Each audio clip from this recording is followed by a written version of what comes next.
So my name is Craddock Sherwood, and I'm the Executive Director of Women Have Options here in Columbus. We are Ohio's abortion fund. We directly pay for folks' abortions and birth control so that they have access, because otherwise they wouldn't, right? Because it's expensive. It's not covered by insurance. So I'm here with some amazing storytellers to talk about their abortion stories, because we need to talk about it. If just a fraction of us that have been affected by abortion begin to break the silence, we would end the shame, right? And secrecy that surrounds abortion in this country. We would help women who have had abortions not feel so alone. We would help the public see abortion as normal and necessary a part of our reproductive lives and health as it is. So it's not hard. Everybody has opinions about abortion, right? Public debate and heated rhetoric have pushed us to think of abortion as a black and white political issue, one that divides us. That same rhetoric would have us believe that we know the type of people who have abortions, and what abortion experience is like. We imagine irresponsible young people or victims of sexual violence. Words that are commonly used to characterize the abortion experience are tragic, heartbreaking, or difficult. While these may be true of some abortions, they aren't representative of a normal abortion experience. These characterizations frame abortion and the people who have them as people unlike ourselves, and the experience as extraordinary or rare. The truth is that abortion is a common experience that women and trans folks of all walks of life undergo every single day for a wide variety of reasons. So, in general, the experience of abortions is vast, and we don't talk about that. There's so much shame and so much secrecy about abortions that we haven't heard. We haven't made it safe. We haven't made it so that people can talk about abortions in a way that they can, right? They can't talk to their families. The number of folks that I talk to who need funding for abortions, who simply can't tell their parents or their mother why they need their help with childcare when they go out of state to get an abortion, is just, it's heartbreaking.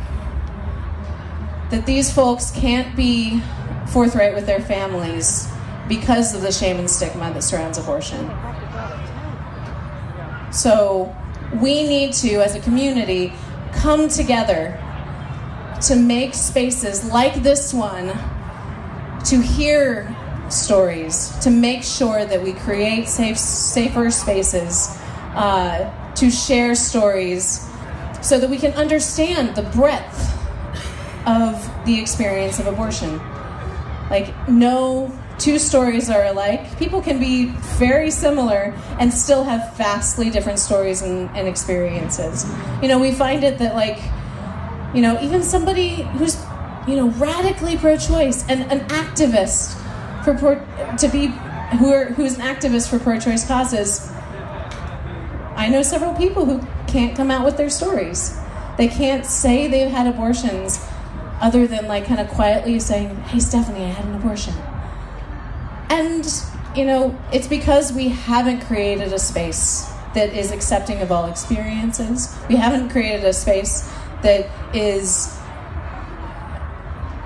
safe for them, where they won't get fired from their jobs, where they won't get, ostracized by friends and family.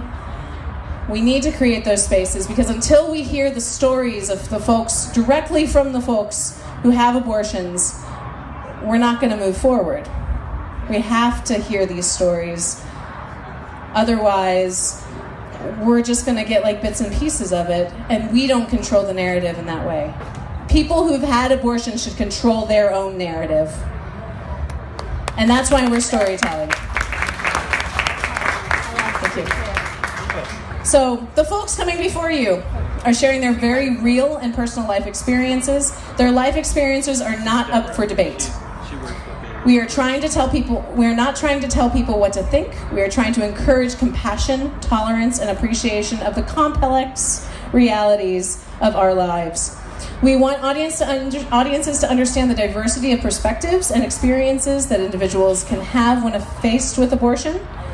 We expect this audience to act with respect towards our storytellers, and disruptions or harassments will not be tolerated. I will talk to you. Thank you. Today,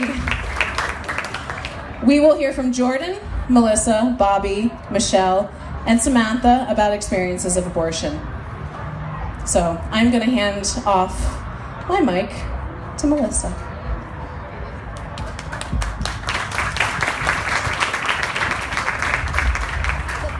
Hi, my name is Melissa, and I had an abortion.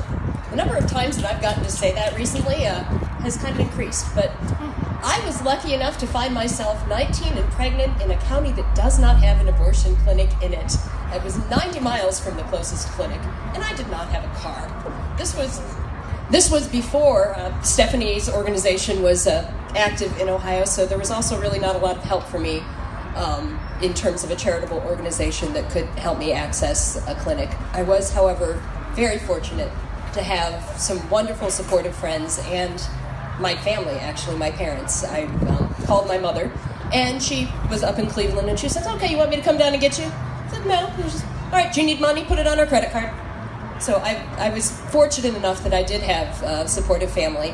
I had a friend who lived in my dorm hallway with me, who was devoutly Christian, very, very anti-abortion, who drove me up to Columbus because she cared about me and she respected my choice and she wanted to be there for her friend.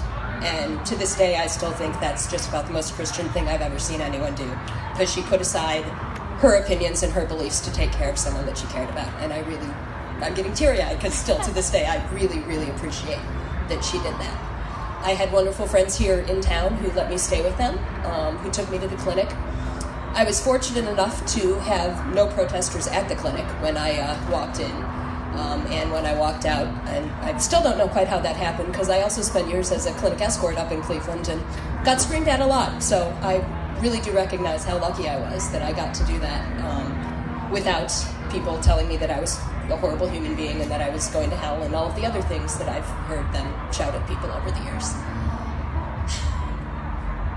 The thing that struck me most about my experience is when I went into the clinic, there's a point at which you have to go back by yourself and you can't have a person accompanying you anymore. And there was a young lady who was there, who was about 16 years old, and her mom had brought her to the clinic.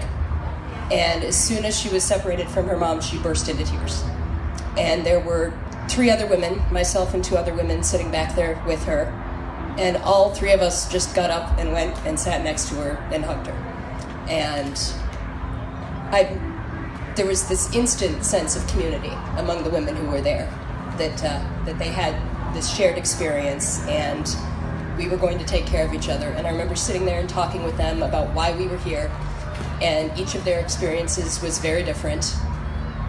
One was about my age, but was terrified to tell her parents that she was there, and her boyfriend's mother had brought her. And she just kept saying she didn't know what she would do without her boyfriend's mother, because otherwise she wouldn't have been able to be there. So I think that generally speaking, people should not be afraid to introduce themselves the way that I did. I hear a lot of people say that they are not pro-abortion. Oh, no one's pro-abortion. I am pro-abortion. Yes. Abortion is necessary. Abortion is health care. I have a friend whose life was literally saved because she was able to get an abortion. She would have bled out from an ectopic pregnancy had she not been able to terminate it. And I just thank you for taking a few minutes to listen to me. Thank you so much, Melissa. So now we're going to hear from Jordan. Hi, my name's Jordan. I also had an abortion. I don't know if you knew that. So when I was 18, I had been in a relationship for a little over 2 years, and we weren't using protection because when you're 18, you think you're invincible. And I found out I was pregnant around 7 weeks, and I had no idea what to do, but I knew that choosing to end the pregnancy was 100% the right choice for me. At the time, I was living in Logan County, Ohio, and was just surrounded by messages telling me that abortion was wrong and there was no compassion for any circumstance. So with the help of Google, I found the nearest clinic, which was in Columbus. It's Founders. And I scheduled my consultation and went in completely not expecting the amount of care and support that everyone showed. There was only one protester when I went, and my boyfriend at the time handled that well. And from the person at the front desk to the woman that drew my blood, like, they were all so nice and supportive, and it just wasn't what I expected. And when I was waiting, all of the women that I made awkward small talk with just made the experience so much better, because I had no one to go back with me, and I had never been around women sharing their stories openly, and that just made me feel more comfortable, and it just confirmed that I was making the right choice. I remember the procedure pretty well. I was talking to my doctor about my favorite restaurants the whole time. I was very medicated. And it was over before I got to tell him about how amazing this diner in Bell Fountain is. It's called Don's. You should all go. But when it was over and I was in the observation room, there were snacks and juice, and the nurses were all checking on me and the other women, and some of the other women were crying and some were just silent, but I had never felt so relieved. I didn't realize until that point that I was just in a state of like constant panic, because I didn't know what I was going to do. My family didn't know at that time. The only person that knew was my boyfriend and my best friend. And I had always been hesitant to tell my story, because to me it seemed to pale in comparison to all of the other women that had such emotional strife and that had such issues with access and their family not supporting them. And it wasn't until like that narrative was pushed onto me that I knew that my experience was important as well. It was actually when the heartbeat bill was introduced in Ohio, and I shared an article about it on Facebook. I'm very vocal on Facebook. You should all at me. That was the first time that I had ever publicly acknowledged that I had an abortion, and there were people attacking me. Naturally, it's Facebook. And there were also people in their way trying to defend me or support me by saying things like, it's not an easy decision for anyone. I'm sure she was distraught. I doubt she was happy with the decision. But that wasn't the case for me. I never wavered in my decision. I never questioned what I knew was right for me. I almost felt guilty for not being ashamed or not being upset about it.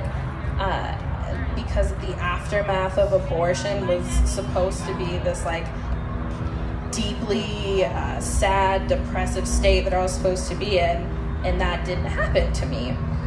So after I got over that, I literally will tell anyone that will listen how amazing my experience was at Founders. And the majority of the people that I've come into contact with have been so wonderful and so loving, and there were others that were less so. My kindergarten teacher from my private Christian school voiced her opinion with the whole like wrath of God thing on Facebook. But to those people, I would like to say, suck it. I got an abortion, and I would do it again, and I'm not sorry about it. Woo, thank you. Thank you, Jordan. Next we have Michelle. Okay, I have really bad stage fright, so I'm gonna be a robot and read mine off paper. Thank you. Okay. I don't have a touching story. It's not very interesting, actually. You won't be moved when it's over. Nobody will be compelled to hug me. Fingers crossed. And maybe I realized that's part of the reason that I didn't share my story until recently. Like Jordan, I think I used to feel bad for not feeling bad. when I was 19 or 20, when I became pregnant for the second time, I already had a child, a little girl who was just a couple of weeks old actually at my high school graduation, which she attended. I went to high school where girls didn't have babies. I'm not saying they didn't get pregnant, I'm saying they didn't have babies. Everybody graduated and everybody went to college and nobody had babies but me. So when I was in school, they were even nice enough to set me up with a private tutor so that nobody had to look at me pregnant waddling around the school. They didn't want me teen momming around the halls. So then a couple years later, thanks to an otherwise uneventful New Year's Eve, I became pregnant again. When I realized I was pregnant, there was no discussion. The donor and I didn't agonize over what we were going to do. I was going to have an abortion. We were so young and poor already, adulting harder than like anyone else our age that we knew. We got an apartment my 7th or 8th month pregnant with my first child during my senior year in high school. And before that, I hadn't even been allowed to spend the night at my boyfriend's house. So even when I was pregnant. So obviously I was prepared to live independently and raise a child with my boyfriend. I didn't even know how to do laundry. I didn't know how to turn on the washing machine. One of my dad's favorite stories to tell is about the time I called him crying because I wanted to make dinner for my boyfriend when I was pregnant. And I wanted to make spaghetti and I was reading the box and it said to bring the water to a boil and put the noodles in, but I didn't tell you how to boil the water, and I couldn't find it in a cookbook, so I was crying, and my dad had to hang up and call me back. Yeah. And it was 2000, so I couldn't just like Google it. Like, I legitimately was freaking out not knowing how to boil water in my shitty first apartment. So we had a lot on our plates, everything but spaghetti. So we went from like egocentric teenagers, you can tell I'm reading when I say stuff like that, with little responsibility to adults who were working to support ourselves and going to school and raising a child and learning how to do everything while maintaining our relationship with each other. Were we ready for another child? No. So we went to Planned Parenthood again. They had been the place I went after getting a positive result from a home pregnancy test my senior year. And they walked me through the steps I needed as far as getting insurance, telling my parents, prenatal vitamins, everything. They actually really empowered me to take ownership of my reproductive health, which I am grateful for.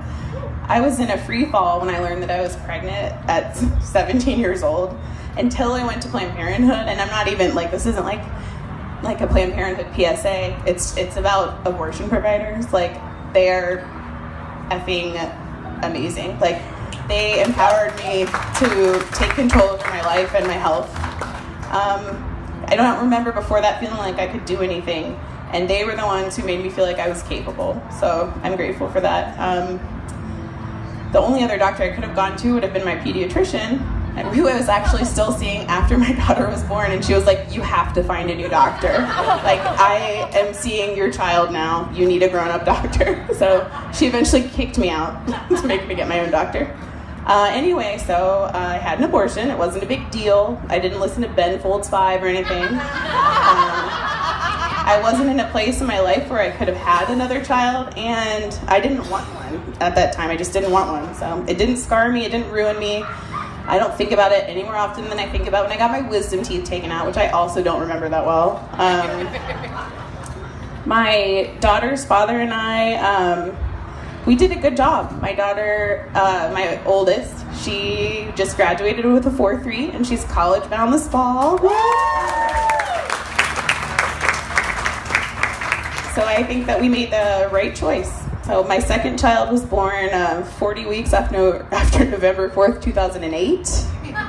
Thanks, Obama, literally. One thing I noticed quickly when I was outlining what I was going to say is that it's the stories surrounding my abortion that are interesting, not the actual procedure itself. Like, the important thing isn't that you turned left. That's just a boring detail. I'd rather hear about like where you went or what made you go there. And my abortion was just that, a minor event that didn't shape or define me in any way, but did allow what could have been a major detour, a complete destination change, just become a simple speed bump. It's strange how few people knew that I had an abortion until fairly recently. My sister's in the audience. She found out when Columbus Underground wrote an article interviewing Clarissa and I, and we were talking about it on the phone, and I was like, oh wait, I was like, did you know I had an abortion? She was like, no. I was like, yeah, I did. That was like 2 years ago. Until fairly recently, okay, sorry, am I done? Am I good? Okay, I'll wrap it up, sorry. You're great. Okay. I'm not ashamed and I don't feel guilty about it. I guess originally I did ish, and that's how I kind of omitted it from my narrative. As a young mother, I already felt disconnected from other moms, like I wasn't really one of them, which was partly self-imposed. And my abortion was somehow proof that I wasn't maternal enough. Like I'd somehow lose my already questionable parenting cred if people knew about it. So I did what any sane person would do. I did a rewrite, and I omitted it from the story of who I am, which is weird. My OBGYN doesn't even know that I've had an abortion, and she delivered all of my children. She knows I chew sugar-free gum because it took her 2 appointments to convince me that and copious amounts of paperwork that the minor amount of aspartame in sugar-free gum would not hurt my pregnancy. But she does not know that I had an abortion. I never checked that box on the patient sheet, not once. So my number of pregnancies and live births are the same in all my medical paperwork I've ever filled out, which is weird. I just deleted it from my narrative. I don't know, yeah. So, hold on 1 second, sorry. I'm almost done. I didn't even realize just how compartmentalized I become until one day when I was submitting testimony for a Planned Parenthood. One of the times that we had to go to court, one of the million times at the State House. And I was telling my story about how they helped me with my first pregnancy, and like a little voice was like, you also had an abortion. And I was like, oh yeah. So I sent that testimony in, and I decided to let it be part of my story. The Dead Sea Scrolls of my reproductive history have been unearthed and added to the rest of my story. It felt good. I started to mention that I'd had an abortion when it came up in conversation amongst my choicey friends. And now I'm telling you strangers about it. So I'm becoming whole, and it feels good. I love abortion, I really do. I love that there's a procedure available that makes motherhood and parenthood a choice, not a consequence, that literally saves lives, that can prevent undue suffering, that gives me and all other uterus owners the autonomy to be more than just a womb. And my abortion is no longer a deleted scene, fuck that. It is part of my story. It's part of so many of our stories. I had an abortion and I don't regret it. Thank you, Michelle. So abortion affects the folks who have it, but it also affects the workers in it because of the stigma. And we have Bobby that is going to tell her story. Hi, I'm Bobby. I work at one of the abortion clinics in Central Ohio. I've been working there for a little under a year. I don't have my own abortion story, but I was the abortion girl in high school. So if you were pregnant and you didn't want to be, I was the person that you came to because I took you to all your appointments. And our abortion clinic was right across the street from our high school. So it was pretty we did it during lunchtime. And the guards would just let us leave and then come back whenever we wanted. But I got involved in abortion care because my mother told me about her own story, having an abortion before she had me. She said that she had an abortion when she needed one, and she had a daughter when she wanted one. And that was a really empowering thing for me to hear when I was 13. And so I got sort of political, and then everyone started to come to me when they were pregnant and didn't want to be. So working at an abortion clinic is it's hard, it's really fun, it's really interesting. Dr. Romanos is sitting over there, and she taught me almost everything I know now about abortions. And she'll be on the panel in a little bit. people think that like the hardest part of like working in an abortion clinic is like the protesters outside, and honestly I like just drive around the back and I never have to interact with them, so they never really get to me. The part that is difficult is the ideas and the misconceptions and the perceptions that patients bring with them when they come into the clinic, and part of that is what they go through as they walk into the clinic, the shaming that happens to them as they walk in, and part of it is just like what they see on the internet and what they have heard their family members talk about. And a lot of my job is combating these ideas, or helping people work through them, or helping people feel less alone and less shameful about what it is that they're about to do, or what it is they're considering or have done. And so it's mostly the circumstances around the abortion that, like Michelle said, that make the abortion seem like a heavy thing. I think that abortions can be as ordinary or as extraordinary as people want them to be, as the patient wants it to be. And I didn't prepare anything because I overslept and I'm like really bad. So now I'm like fumbling for words, but I just think that there's the circumstances in people's like individual lives that make the abortion like seem like a big thing for them, and that's valid and that's important. But there's also a lot that the state does that makes abortion seem really traumatizing and difficult, and makes it feel like murder. And that has to do with the language that they use in this paperwork that they make patients sign, and how they make patients come back like 24 hours after their consultation, because they just won't let you have it the same day, because they don't trust women to be able to make decisions without thinking of it. For some reason, we really, really need to think about this. And it has to do with the requirements that they like designating abortions into like an ambulatory surgical site, where we have to be fully staffed with all this like extra machinery that we probably don't need, because abortions can be done in a small office with one doctor often. They're quick and they're simple and they're safe. They're so safe. And sometimes they can be painful, but there's people that can help you work through that pain. Like, I'm in the OR with patients and I help them breathe through it. But they're like 5 minutes. Dr. Romanos is like really fast. And so most of the work has to do with just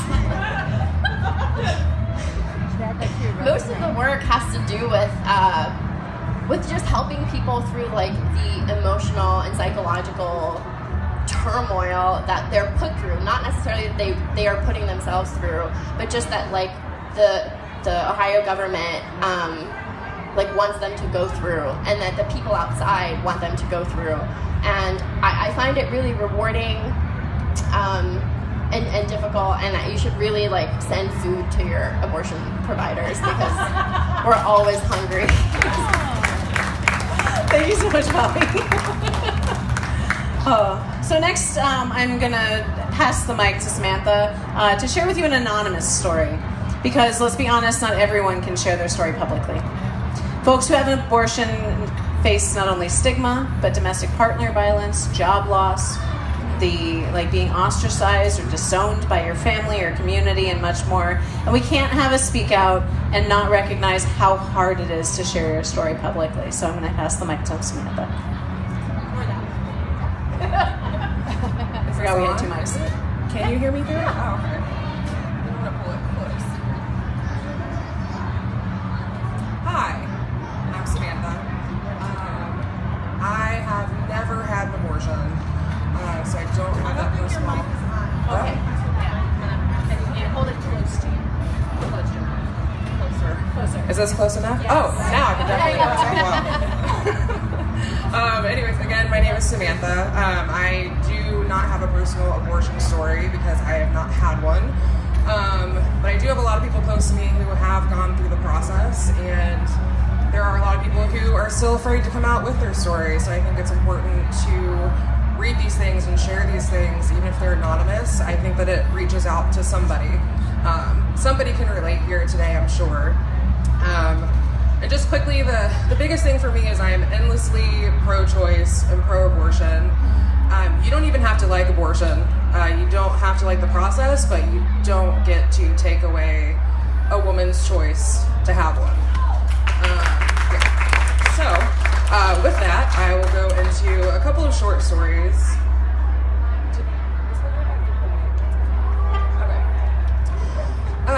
So this story comes from a woman named Sarah.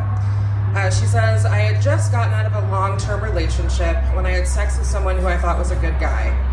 From all the stress of exams and my breakup, I hadn't realized I'd missed my period. It wasn't until I had an extremely vivid dream about being pregnant that I realized I'd missed my period. I woke up the next morning, went to the chemist, and got a pregnancy test. My heart dropped when I saw those 2 lines appear. I told the father, and he was so horrible, told me it wasn't his, even though he was the only person I'd ever slept with, and he called me some very horrible names. A week went by, and I was confused as to what I was going to do. The father messaged me asking if I was going to have an abortion, and that I should, or else. He threatened me, blackmailed me, he made the hardest time of my life almost unbearable. I went backwards and forwards for weeks on my decision, and it wasn't until my 21st birthday that I realized abortion was the best thing for me at this point in my life. I had my abortion a week after my 21st birthday. I was 10 weeks and 6 days pregnant, and it was the hardest day of my life. I sat in the car outside the clinic waiting to go in, and at that point, I still wasn't even sure I was going to go through with it. It's been 5 months now since my abortion. Although I know that it was 100% the right choice for me at the time, it still makes me sad every now and then. It is definitely a decision I will have to live with for the rest of my life, but I wouldn't change it for anything. And then the next one that I'll read to you is a little bit shorter. This comes from a woman named Elizabeth. It could never happen to me. I am a planner, I am responsible, I always use protection. I waited until I was 27 to start having sex. I'm still 27. And now my abortion is part of my narrative. The weeks following my positive pregnancy test were the most difficult and trying of my life. My conservative childhood collided with my progressive adulthood and forced me to make a choice. And I chose to love myself and make the best decision for me. I am relieved. I am angry I can't share my narrative with some of those closest to me for fear of making their worlds crash down around them.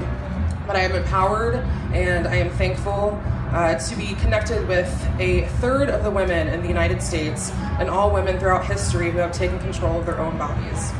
I support whatever decision women make for themselves. Whichever decision is made is the right one, and I made the right one for me. It has been an incredible opportunity for me to open up and accept love from my family and closest friends. I am lucky. I embrace my abortion and my life. Thank you again so much, Samantha. So, can we get another round of applause for the storytellers? The incredible vulnerability shown, the incredible bravery shown for everybody who shares their abortion story. And if you want to share your abortion story, either publicly or privately, there is a Ohio organization, a Preterm, which is an abortion clinic up in Cleveland. Yeah, that they have an amazing program called My Abortion, My Life. And you can share your abortion story there. And they have abortion speakouts regularly up in Cleveland, and we're going to try to bring some down to Columbus. So one more round of applause for a wonderful, and you guys. Thank you. These are like my favorite people, y'all.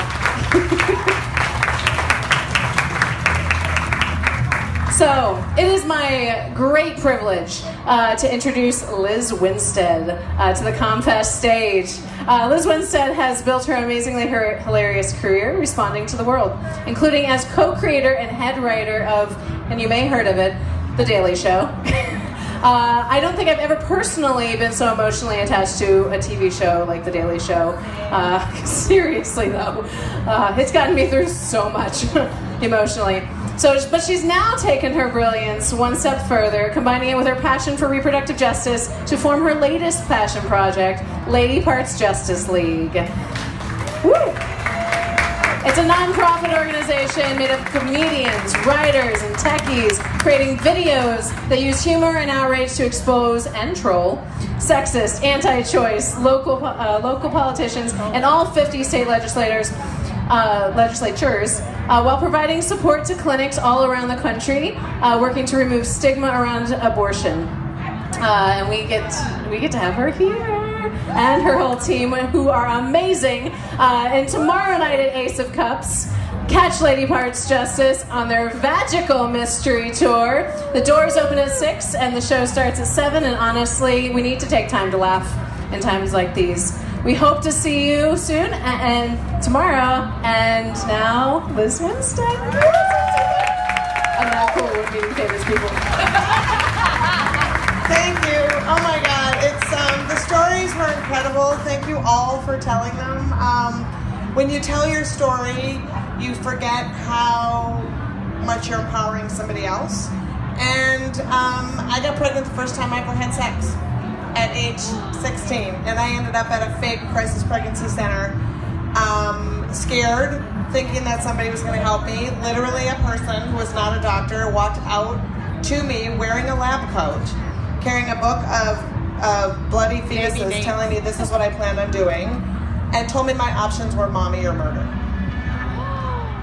Yeah. So, you know, it's the stories around, or my abortion story is boring. Trying to get one is the obstacle that we still face today, and the Supreme Court is about to hand down a ruling to see whether or not it's constitutionally okay. I'm really excited to bring up two people who are working tirelessly in the state of Ohio to talk to you about what's at stake for Ohio, tell you a little bit about what it's like being a provider, what it's like being an activist, and help you get some tangible information of how you can actually reach out and help. So without further ado, I'm going to stop blabbing. I'm going to bring up an incredible abortion provider in Ohio. Please welcome Dr. Catherine Romano.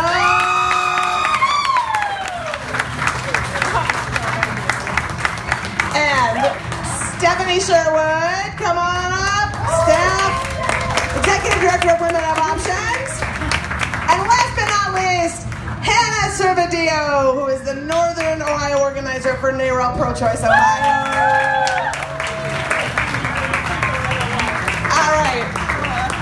We have one mic, so we're going to pass it around. I like having metal behind us. I feel like we're very punk rock.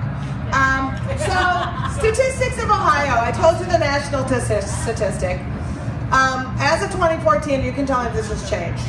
93% of Ohio counties have no abortion provider, and 56% of Ohio women live in those counties. So half of the women and half of the people with uteruses in Ohio don't have access to abortion. So I guess my first question is going to be a little bit of the history of how we got here a little bit.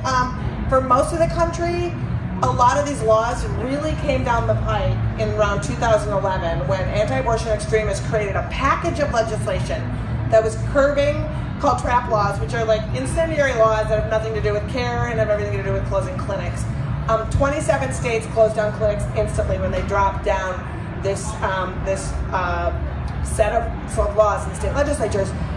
So I guess I'm going to ask you, Stephanie, to talk a little bit about, from that point to now, what are people trying to access abortion care facing relative to these laws and relative to what that means for keeping clinics open? Yeah. Thank you so much, Liz. So in general, over half of our clinics have closed since Kasich took office. That's pretty much what has happened in the state of Ohio. And it's really difficult for folks, especially folks out of kind of the 3 C's, to access abortion. We are actually, and I say that we are actually fairly lucky that we have as many local clinics as we have. The 3 C's have clinics, and then Dayton and Toledo have clinics. And yeah, Toledo has a clinic. Yeah, clinic stays open, yes. And it's a constant battle for each and every single one of these clinics to stay open because of the barrage of trap laws, the targeted restrictions against abortion providers that happen, and it's all in the little bitty details too. Like every single one of these abortion providers have combated so many different little bitty in the paperwork things that keep them constantly busy, constantly having to make upgrades that are completely medically unnecessary, spending money, adding staff, and adding staff certifications that aren't necessary, and it's all to specifically try to make them close. One of the biggest issues is having to partner with a local hospital for, and I just went blank, the transfer agreements. Thank you. I knew that it would go away from my brain. But transfer agreements, and especially since transfer agreements can't happen with public hospitals, and many private hospitals don't want to because of the politicization of abortion. And then what's left? Religious hospitals. And you know that religious hospitals, many are owned by the Catholic Church, and they don't want to work with or have a transfer agreement with a local abortion provider. The transfer agreement means absolutely nothing. The transfer agreement is just like, hey, it makes it so that, like, hey, if you have an emergency, you can send it to our hospital, but you want to send an emergency to the closest hospital. Hospitals have to accept the patients that are sent to them. It means absolutely nothing, these transfer agreements, and it's just the politics of abortion, and specifically the anti-abortion extremists trying to make it so abortion isn't accessible.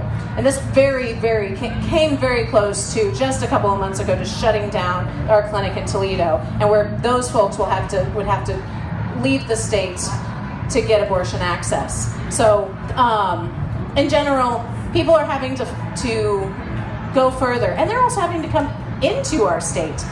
Less those folks that have to travel. We have clinics saying that people are coming all the way from Nashville to Cincinnati, and twice because we have our 24-hour waiting period. So people are coming from Kentucky, people are coming from West Virginia. Like, Kentucky only has one clinic. West Virginia only has one clinic. Indiana has such strict, thanks Pence, strict abortion laws that so many people come into Ohio. So, and we're still struggling to make sure our clinics are open. And I can continue talking. I'm trying not to talk all over. And I think a very important thing to mention with the transfer agreements, we call them trap laws for a reason. And the biggest trap with the transfer agreements is this. In order to have a doctor have admitting privileges to a hospital, the doctor has to show a need to be able to, that a certain amount of patients he needs to have that. Abortion is so safe that a doctor cannot prove that there is a patient need to do that. Therefore, they deny something that is unnecessary, and it puts the clinic at risk. It's insane. I think I'm going to go to you, Doc, having said all of the ways that the laws on other states affect capacity for you, the laws of Ohio affect capacity for you. I'd love for you to talk about what that means when you have a small dedicated staff, they work round the clock. Abortion care is, you give everything. You are emotionally available all the time. You are present for the procedure. And there is no time for rest a lot of times. Part of the reason we formed this organization literally is because I traveled and visited 130 clinics, and every single one of them said to me, we don't have time to plan a break. And I was like, what if I had an organization that planned a break for you? And they were like, that seems good. So we travel around the country planning breaks for providers. So I would just like to talk, and we can't just travel around the country and do that. That's up to you to take the helm when we do it. So will you talk a little bit about the love of your work, but also how this community could help you guys rejuvenate? I think this community is doing that work already in a lot of ways. It is hard to work in clinics every day, as Bobby said. Every story is different, as you heard today from some of the stories here. And so kind of guiding people through their decisions and through the process can be exhausting. But the biggest barrier that people face is shame, right? And they get shame from TV, from music, from politicians, from state government, from federal government. But they also feel shame in silence. And even though most people who come to have an abortion know someone who's had an abortion, they feel alone because people are silent about it, and their shame is so thick that they can't share those stories. So this happening here today, people sharing their stories, helps to lift that shame off of the women who come for treatment. And so I think this community is already doing a lot of that work, and I really appreciate that. I'm going to ask you one follow-up, and then I'm going to turn it over to NARAL so we can actually talk about tangible ways that we can help in the community. But I think it's important. We hear so many people defining what abortion is, and we never get to hear from physicians that provide abortion. Like when people talk about, even the fact that we say surgical procedure. There is no surgery in abortion. There is not a knife, there is not a cut, there is not a nothing. So if you could just maybe describe a little bit about what abortion is as opposed to what we've heard it is for folks who have never heard a story from a doctor, I think it would be really helpful. Like what a procedure looks like? Just like how long it takes, what happens, you know, like I feel like They're really fast. yeah. They're really fast. It's just so fast. So I can do this kind of very quickly and easily because every day I see dozens of patients, and the state of Ohio requires that I tell you the following things. I have to talk about the nature and purpose of the procedure. And the nature is that this is a 5-minute office-based procedure. The purpose is to end the pregnancy. The procedure starts like a regular, Bobby's heard this spiel 80 times. The procedure starts like a regular pap smear pelvic exam. The doctor will look at your cervix, stretch it open a little bit, and then use a tiny tube and gentle suction to remove the pregnancy from the uterus. It's crampy, but as soon as the procedure's over, the cramps get better really quickly. And there are risks, but compared to pregnancy, this is 28 times safer, right? This is a very safe procedure.